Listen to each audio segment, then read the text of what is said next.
Uma boa noite a todos, tudo bem? Aqui, professor Renan Carrillo, do Filosofia em Renan.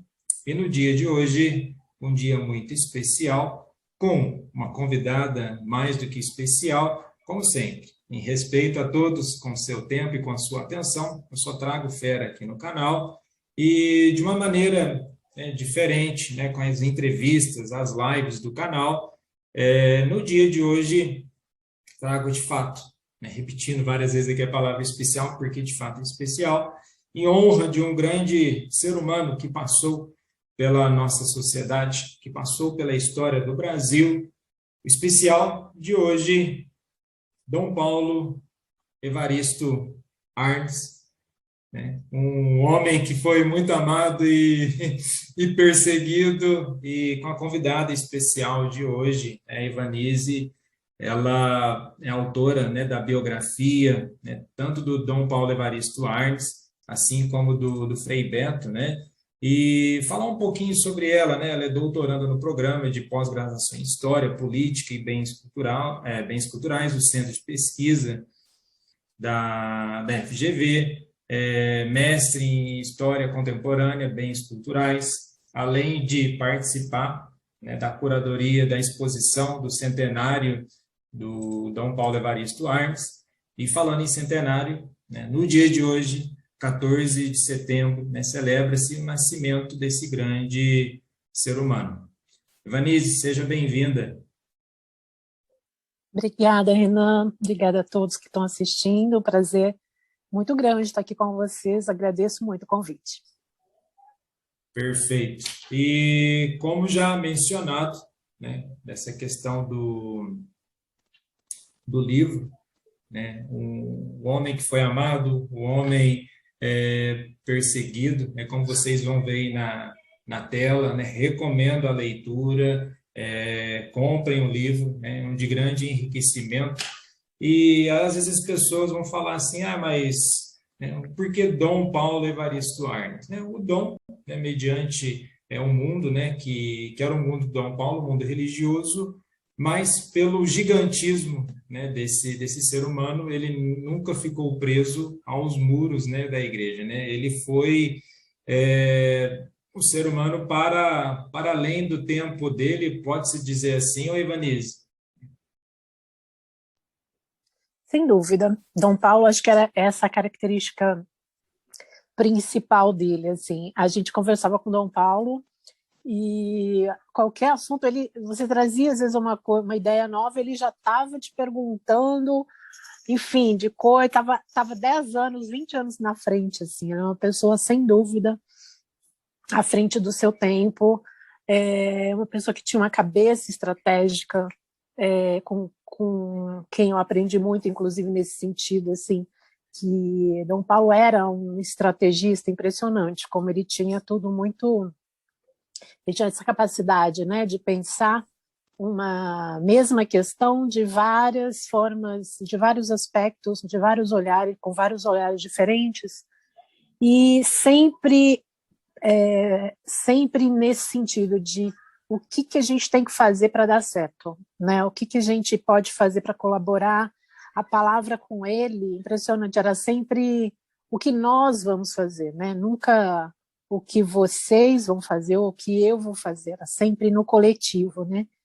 Então, é uma pessoa como poucas passam pela nossa vida, né? Pela nossa história também, e que faz uma falta tremenda, né, assim, nos dias de hoje, especialmente nos dias em que o Brasil sofre tanto, tem tanta injustiça social, tem, né, tantas questões complexas na nossa história nesse momento.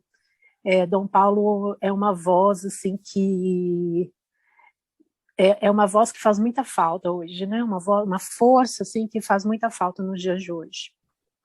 Bem colocado, até que você colocou essa questão do coletivo, né, e das questões sociais, tanto que ele recebe, para além do título, né, de cardeal, ele é chamado de cardeal da resistência, dos operários, da periferia, da esperança, né? Você traz muito essa dimensão da esperança, mas aqui uma pergunta, até em relação a sua biografia, a biografia, né, que você escreve sobre Dom Paulo, que você coloca um homem amado e perseguido. Teria como você dar uma pincelada nessa ideia, ou porquê da questão do amor e da questão da perseguição para aqueles que estão nos acompanhando, né, dentro da dimensão histórica?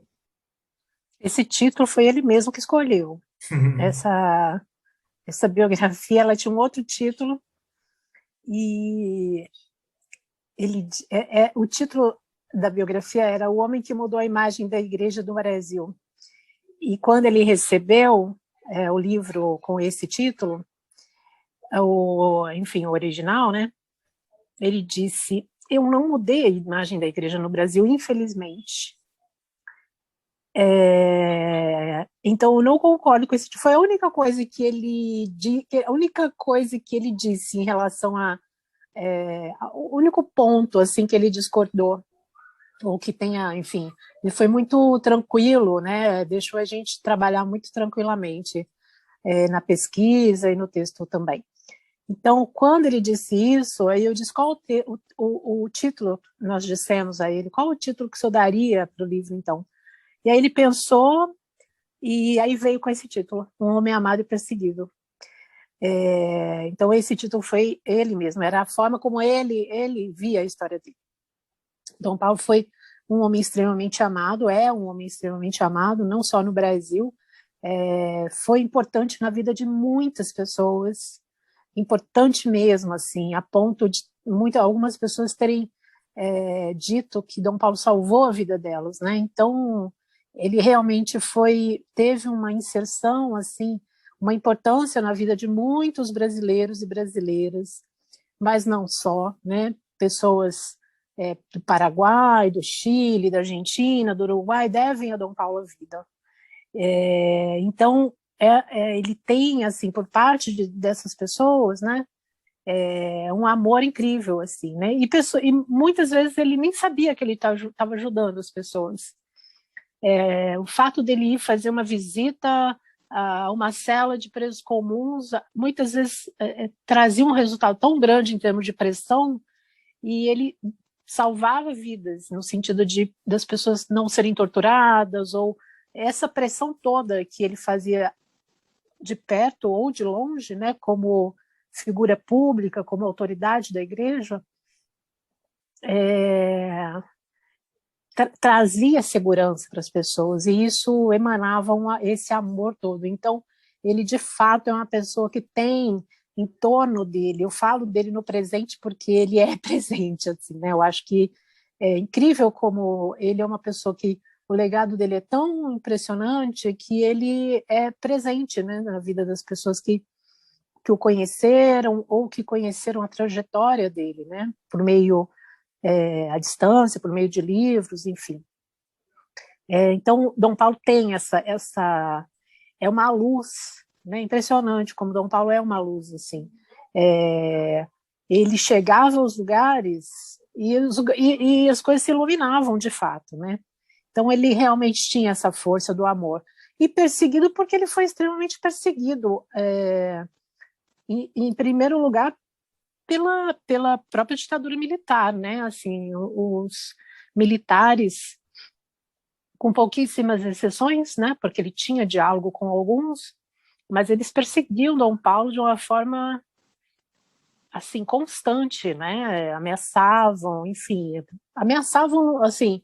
Era uma forma de fazer, porque Dom Paulo tinha realmente muita força, né? Era uma autoridade da igreja que fazia questão de usar essa força para intimidar, inclusive, esses militares, né? Que, enfim, achavam que era normal os desmandos, né? Então ele usava muito dessa força. Então ele era muito perseguido pelos militares, mas também foi muito perseguido dentro da igreja, né? A igreja conservadora, a Cúria Romana, algumas pessoas mesmo, né, da própria Cúria Romana, não tinham Dom Paulo assim como, né, alguém, enfim, perseguiam. Ele sofreu bastante, né? A Arquidiocese de São Paulo foi dividida numa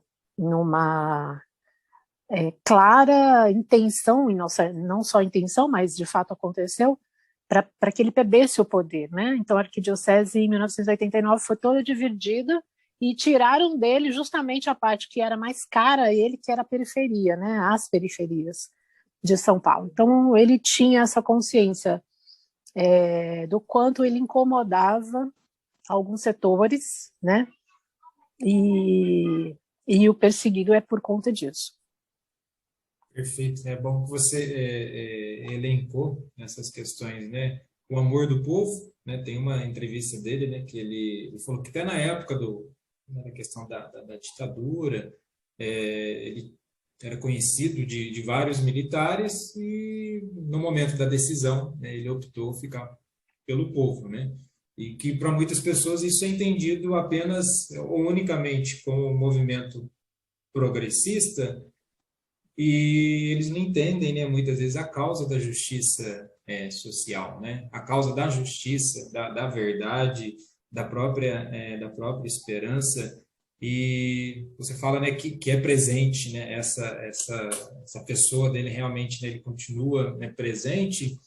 E que bom que a memória dele, né, temos que celebrar essa memória, porque se na época era luz, continua sendo grande luz, o resgate dessa memória, né, estarmos aqui hoje celebrando esse centenário, porque o país, né, semana passada, e não só desde semana passada, mas teve, né, um tom mais perigoso, né, meio desastroso da questão da democracia, que parece que vive à sombra, né, disso, né? Se uma pessoa de mais idade, né, falou para mim, você como professor aí de filosofia, de história, sociologia, você não viveu na época da ditadura, e como que você fala que as coisas são assim?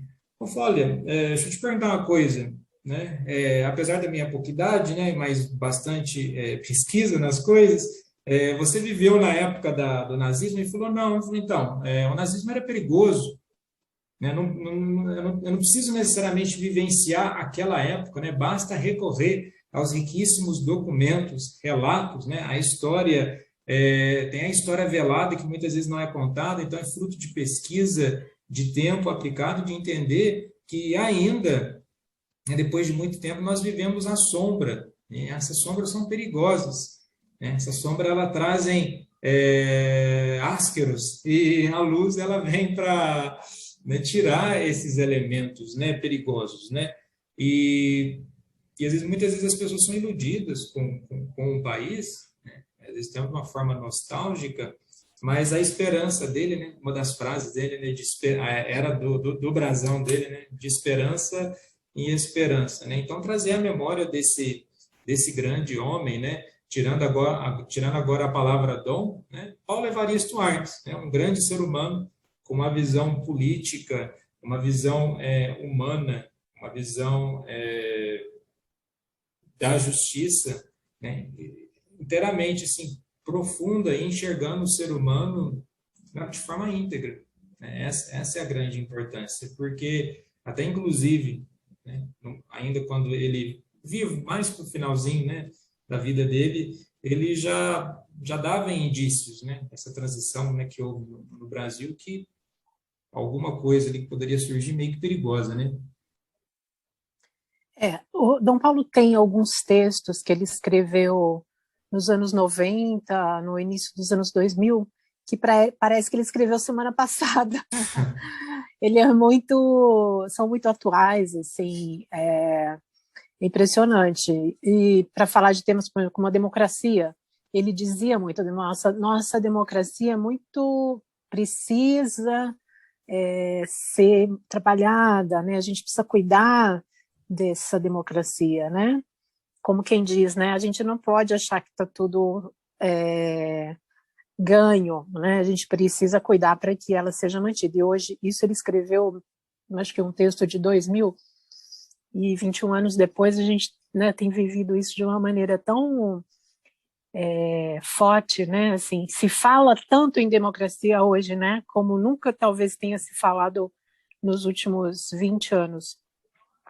E só que as pessoas, enfim, especialmente os que estão no poder hoje, tem uma visão totalmente distorcida do que é democracia, e, enfim, ou essas manifestações, né, como você falou da semana passada, isso é uma coisa absolutamente triste, né, para quem lutou tanto pela justiça, para quem lutou tanto pela democracia do Brasil, né, para que o Brasil fosse um país livre, né, eu acho que é de uma tristeza profunda isso que a gente viveu semana passada, por exemplo, né? Não tem cabimento, não tem o menor sentido, né? Então,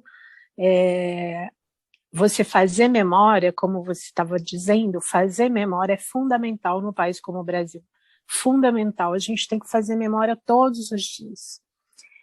Porque não só os documentos estão aí, mas as pessoas que viveram os fatos, as pessoas que viveram os movimentos, as lutas, elas ainda estão aí, elas precisam deixar essa história contada. Então, é fundamental que a gente tenha esse olhar da importância da memória, da importância de se resguardar o que foram, né, as nossas últimas décadas. E mais ainda, a gente está preocupado com as próximas gerações, né? Como é que a gente passa isso para as próximas gerações? Porque aqueles que vêm, as crianças, os adolescentes, eles precisam entender o que aconteceu no Brasil, né?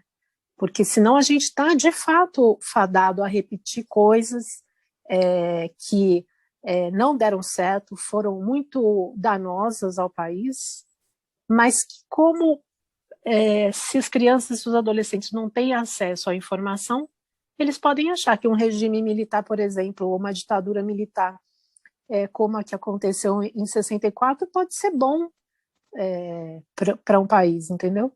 Então, acho que a gente tem um pouco essa obrigação também, né? Como historiador, como jornalista, seja em que âmbito a gente atue, acho que todos nós temos essa obrigação de guardar a memória e de repassar da maneira mais acessível possível para as novas gerações. E Dom Paulo estava muito preocupado com isso, ele se preocupava muito com os jovens, justamente olhando antevendo, talvez, por exemplo, esse período tão tenebroso, né, de treva que a gente está vivendo.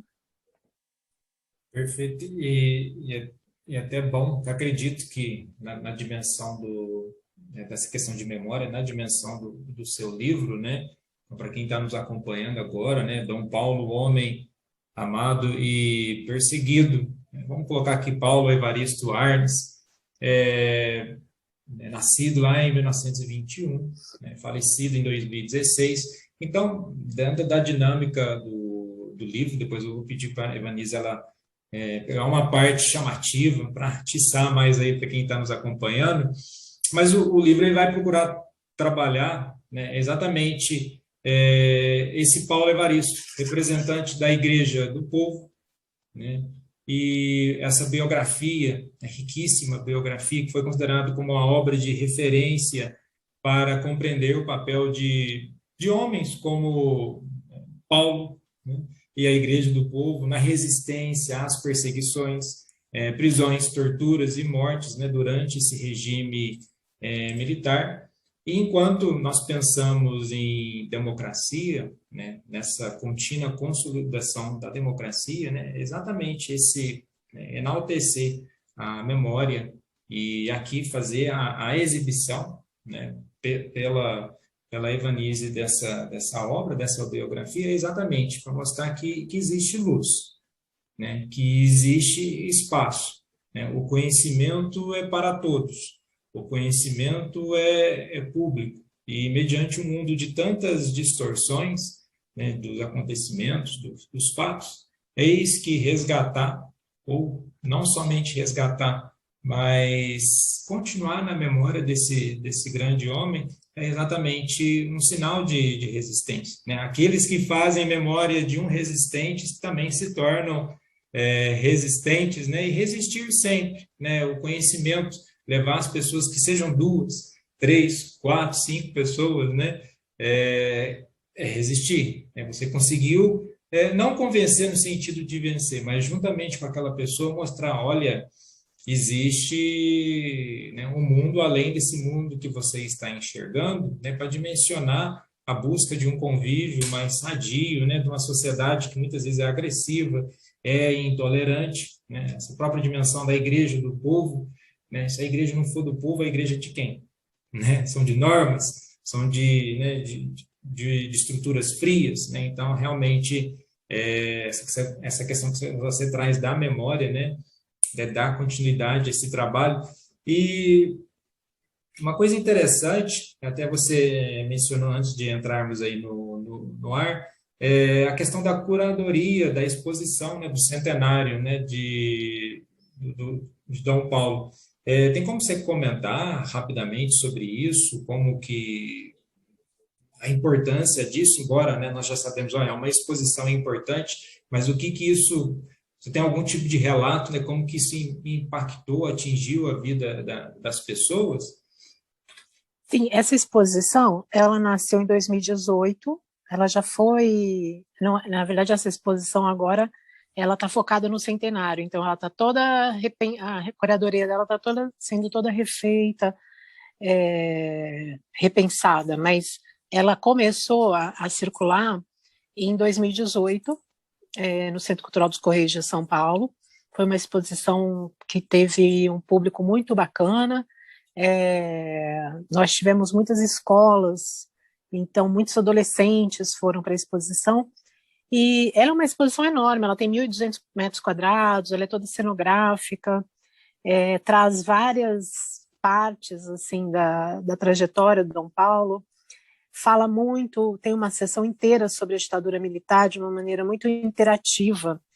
E agora, né, a gente está pensando nos 100 anos do Dom Paulo, a exposição para os 100 anos, ela é uma mega exposição imersiva, interativa, ela é totalmente voltada para os estudantes, né? Claro que todo o público é bem-vindo, né?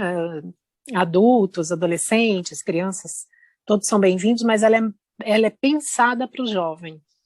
Ela é toda feita de uma maneira lúdica e ela vai acontecer na Assembleia Legislativa de São Paulo, do Estado de São Paulo, durante 3 meses, né?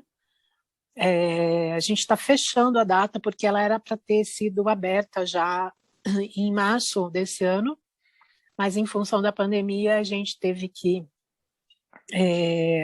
aguardar um momento mais adequado, porque como ela tem como público-alvo as escolas do estado todo, né? Não tinha, enfim, não tinha condição da gente receber o público, esse público, né? Então a gente está aguardando agora, acredito que até o mês que vem a gente tem essa data fechada já da exposição, toda entrada franca, ela vai ocupar um grande espaço da Lesp, assim, são mais de 1.500 metros quadrados, né? São projeções fantásticas, assim, que a gente está preparando. Uma cenografia bastante diferente, bastante impactante, né?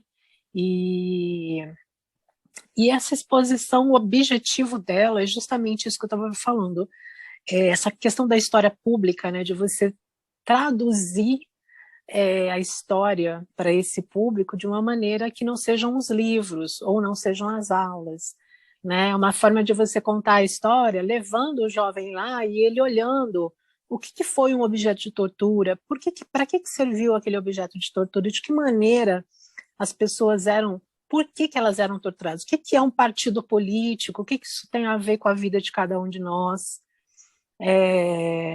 o que era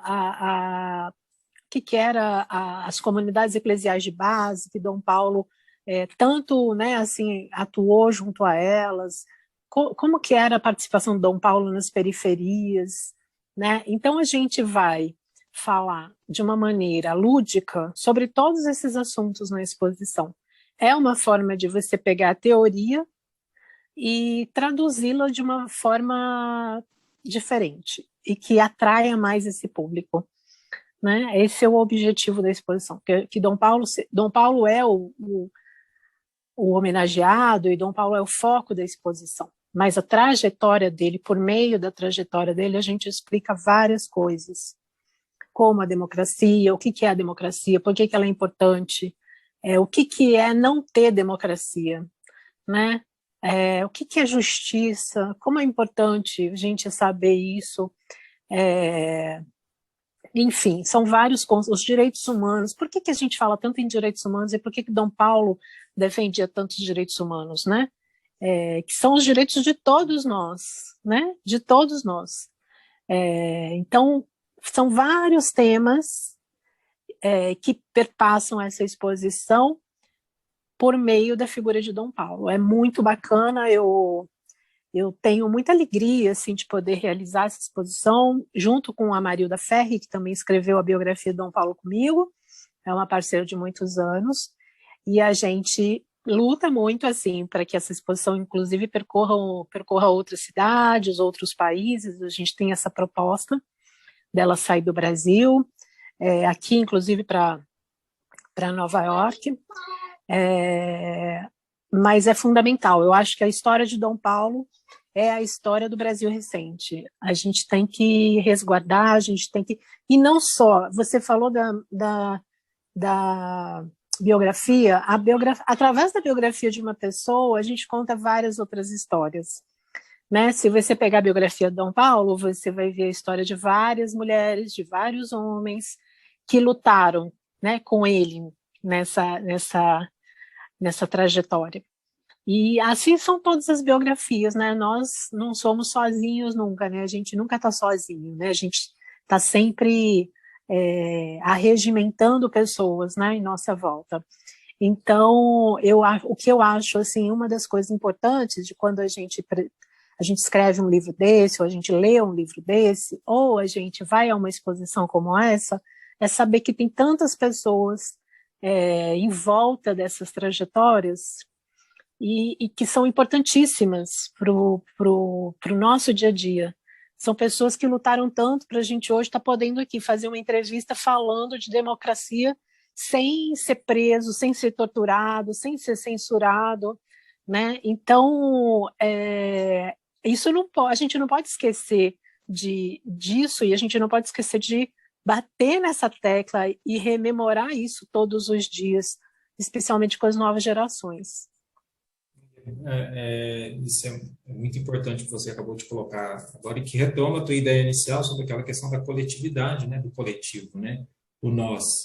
Né, você fala do Dom Paulo, ele falava muito do nós, e de fato nós temos que manter nessa resistência, exatamente honrar a memória daqueles que exatamente, né, deram a sua vida, perderam a sua liberdade para dar liberdade para que nós pudéssemos estar aqui. Então, dar continuidade, fazer referência a uma memória é exatamente honrar o nome dessas pessoas, manter, não somente, e o honrar ele vem em sequência, manter o nome dessas pessoas, o nome vivo, né, a memória viva, né, expor cada vez mais, porque às vezes as pessoas, você citou aí a questão de política, algumas pessoas falam, mas né, política, falar sobre isso, às vezes é meio complicado, política e religião, olha, tem tudo a ver, né? Uma das frases dele falava assim, ser cristão é trabalhar para que haja justiça e solidariedade em todos os lugares,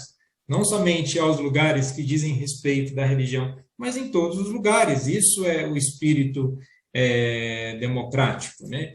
E numa outra dimensão, como que você pegou, citou coisas que ele escreveu de 20 anos atrás, no momento que nós estamos vivendo, né, de pandemia, né? Você acabou de citar que você está em Nova York, a crise é para todo mundo, né? E aí ele diz uma outra frase que é interessante, fala assim, toda crise é momento de mudanças qualitativas, né? O pessoal está falando tanto de mudança, né? Qualitativo, né? Não é apenas mudar, a única coisa constante da vida é a mudança, né? Mas tem que ser algo com qualidade, e a qualidade nós temos que buscar essas referências, né? E que bom que você citou, né, essa história de outras pessoas. A gente vê a qualidade de vida daquelas pessoas, embora às vezes muito precária, no sentido de serem cerceadas da sua limitação, né? Hoje tem um pessoal aí, uma tropinha de comunicação no Brasil que fala, cercear a liberdade. Eles não sabem o que é cercear a liberdade. Né? Em um momento de crise, fica falando dessa questão, é o direito de ir e vir. Falou, meu amigo, tudo bem, você tem seu direito de expressar, né? Que bom que você tem esse direito, né? É um direito herdado por toda a luta de outras pessoas, mas a memória ela tem que ser qualitativa, né? E dentro da dimensão que você colocou da própria exposição, que bom, né? Dessa exposição, que maravilha, né? É um marco histórico, né? Olha para você ver, o marco histórico não tem que ser necessariamente um espaço físico, né? A memória de tão profunda, de tão intensa, né? Ela meio que cristaliza na consciência das pessoas, não por causa dele, mas pelo que ele lutava, né? Pelo ideal. E o próprio livro, novamente, né? Fica o convite para a leitura, né? Do livro Dom Paulo, um homem amado e perseguido. Evanice, teria como se meio que assim, não para estragar, né? Porque não pode tirar a surpresa, né? Do que acontece no livro, mas teria como você, às vezes ali nesse convívio, né, com Dom Paulo, você às vezes chamar a atenção, porque você falou, Renan, esse momento aqui foi um momento que eu vi que ele, embora a gente sabe que é místico, né, mas ele era um ser, né, para além de muitas coisas, mas nessa trajetória de escrever, né, além da questão da mudança do próprio título, né, mas tem algum momento ali que você fala, nossa, isso aqui me chamou, isso aqui marcou, mudou, ou do próprio livro, tem alguma coisa que você pode pontuar aí para quem está nos acompanhando ainda? Olha, eu acho que o livro tem algumas passagens, assim, que surpreenderam, inclusive a ele, né, porque a gente fez uma pesquisa bem, bem ampla, né, de quase 5 anos, assim, 2 pessoas trabalhando, eu e a Marilda, bem full time nisso, né. Então foram muitos documentos, muitas cartas, muitas pessoas né, que a gente escutou, a gente foi ao arquivo em Roma, enfim, a gente percorreu diversos arquivos pessoais, inclusive. Então é uma documentação muito rica, assim, né, que é difícil depois você colocar tudo num livro só, né, dava para escrever vários. Mas eu acho que o livro tem uma parte aqui que a gente chamou de uma troca de cartas, é um capítulo chamado Uma Troca de Cartas, que são cartas que ele trocou com o Jarbas Passarinho, que era ministro da Educação à época, em 73, na época em que o Alexandre Vanucchi morreu, foi assassinado dentro da cadeia, né? É um menino de 22 anos, aluno da USP, e foi barbaramente assassinado, né? E o Dom Paulo realmente esqueceu, ele foi com toda a raiva enfim, que estava dentro dele para cima do ministro da Educação, dizendo como é que um ministro tinha permitido que aquilo acontecesse, né, com um estudante. E aí, claro, a gente tinha os depoimentos das pessoas, da família, do próprio Dom Paulo, mas a pesquisa no arquivo do DOPS em São Paulo foi tão rica em relação a esse caso, que a gente escreveu para o ministro, para o Jarbas Passarinho, e ele aceitou dar uma entrevista para nós. Então ele veio de Brasília para São Paulo só para dar uma entrevista para nós, porque a impressão que dava é que ele também queria falar sobre isso, porque para ele também não tinha ficado bem resolvido, né? Eles tinham uma relação cordial, assim, Dom Paulo e o Jarbas Passarinho, eles tinham uma relação de conversar, etc. E por isso Dom Paulo chamou a atenção de uma maneira muito dura. E aí ele deu uma entrevista para nós, uma entrevista muito assim forte, sem respostas. Ele não tinha respostas assim para aquilo que tinha acontecido. Ele não conseguia responder e ele realmente precisava falar disso. Então eu acho que o livro, quando retrata um pouco esse episódio, né, de fato traz ali informações muito ricas, né? E daquele cenário, de como é que foi aquilo, como Dom Paulo reagiu, como é que o governo reagiu, como é que os estudantes reagiram, e essa história sozinha, né? Eu acho que o livro tem várias histórias que podem virar grandes filmes, assim, sabe? Longas metragens, porque de fato tem essa pegada da agilidade, da coisa acontecendo, né? E no caso do Alexandre Vanucchi Leme, é muito isso. É um capítulo bastante forte, bastante pesado, mas muito rico nesse sentido de contar aquela história de uma maneira muito meticulosa e com esse outro olhar, que é olhar no sentido assim, com esse testemunho do Jarbas Passarinho, né? Eu acho que isso enriqueceu a biografia, porque ele de fato quis falar sobre isso. Ele nunca tinha falado, não daquela forma, né? Assim, depois de tanto tempo, né? A gente entrevistou ele em 98, 1998, então 25 anos depois, né? Eu acho que essa é uma das passagens assim bem, bem fortes do livro.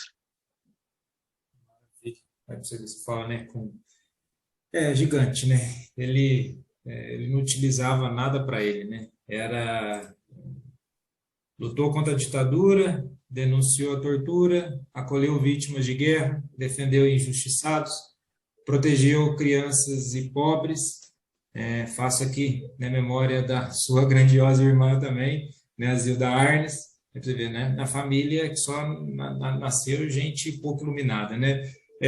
Apoiou trabalhadores, despertou consciências, combateu a miséria, e é isso, né? Essa é a dimensão. Você fala, né? É tudo isso? É tudo isso. E por isso o gigantismo, né? Ele atuou em várias áreas, com certeza, até pelo período que ele vivia, igual você falou uma coisa no começo, né? Ele é muito estratégico, né?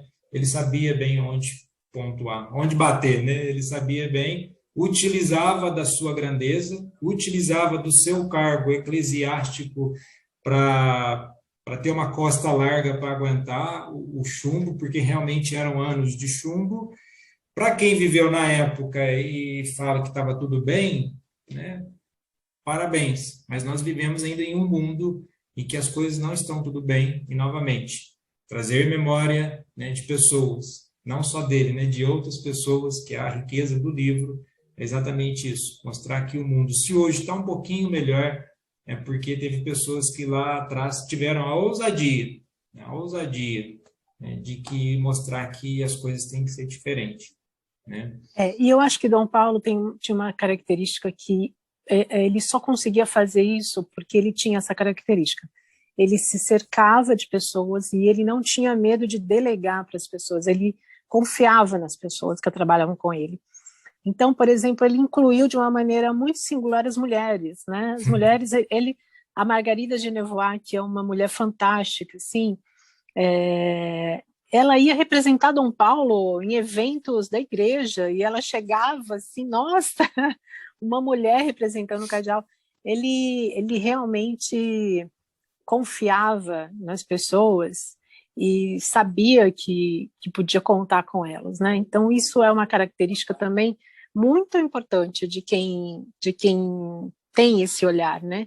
De saber que pode contar, de repassar a responsabilidade e saber que está ali na retaguarda, como você diz, como guarda-chuva, né? Acontecendo alguma coisa, eu estou aqui. Mas ele dava autonomia para os grupos, de fato, trabalharem.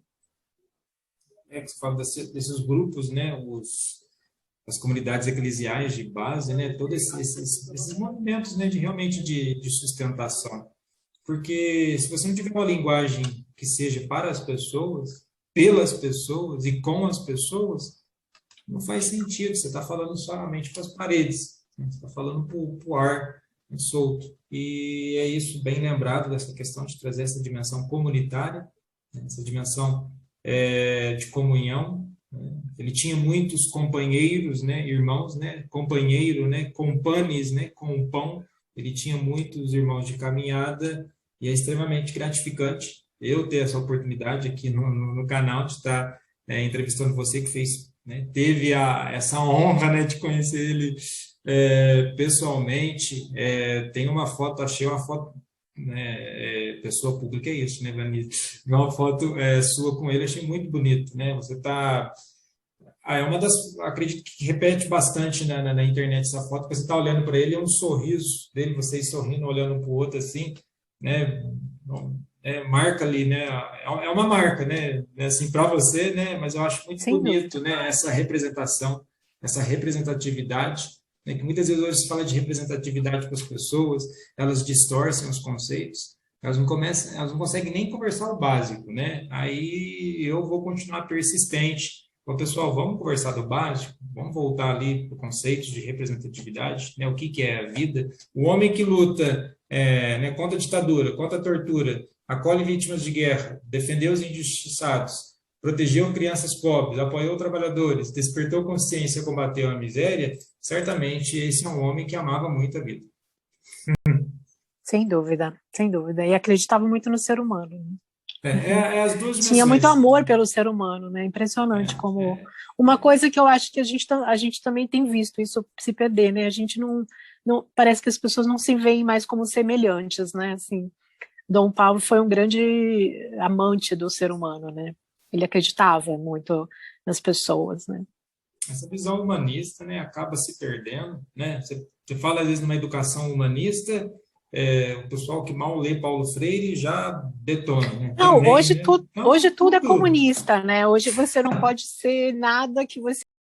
E é entendeu? isso que eu acho importante, assim, a exposição, por exemplo, fala, né, o que é o Perfeito. comunismo, porque eu acho que, assim, as pessoas ficam repetindo conceitos sem nunca ter lido alguma coisa mais consistente, né, sobre aquilo, né, você chamar alguém de comunista, o que você entende de comunismo, né, para você chamar uma pessoa comunista só porque ela está defendendo o direito de alguém né, ter um advogado, ter o direito de se defender, né? Então, acho que esses conceitos, de fato, caíram, né, assim, na boca de uma parte da população ou da sociedade, enfim, muito radical de uma maneira muito complicada, né? E sem conhecimento, né? Perfeito. Você trouxe essa dimensão de conceito. Na hora que já veio não vou prolongar, veio a questão do Deleuze, né? Desconstrução dos conceitos. Né? A primeira, aprenda aqui que é o conceito. Né? Depois veja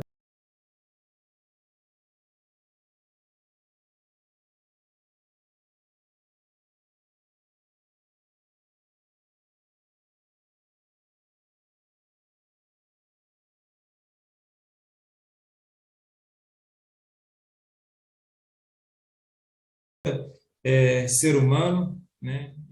Essa riqueza, né? Humanista. Então, Dom Paulo Evaristo Arnes, o homem amado e perseguido.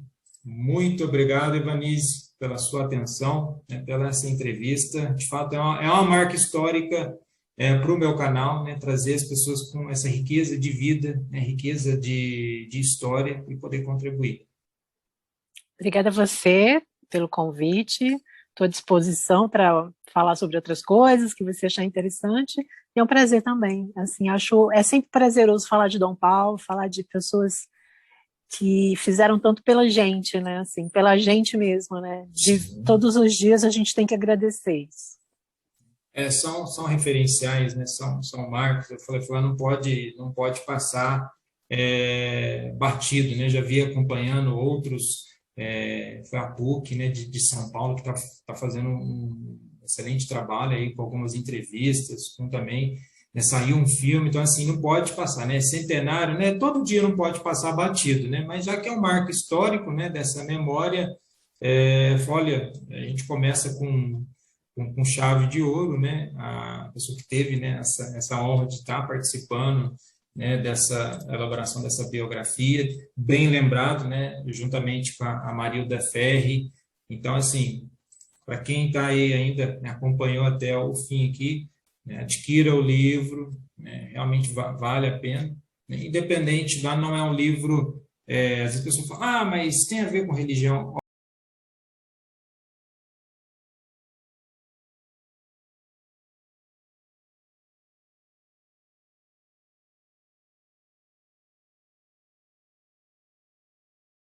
O ser humano com seu princípio primordial, né, que é a essência do bem viver. Né? Então, você fala, isso traz no livro? Sim, né, relatos, e toda a biografia é boa, como a Evangelista já trouxe aqui, exatamente na dimensão daquela história, você vai para outras histórias, você colocou a história do ministro, aí você vai ler, e assim ó, o leque vai abrindo, e por isso, né, a memória é tão fecunda desse grande homem. Agradeço de coração, viu?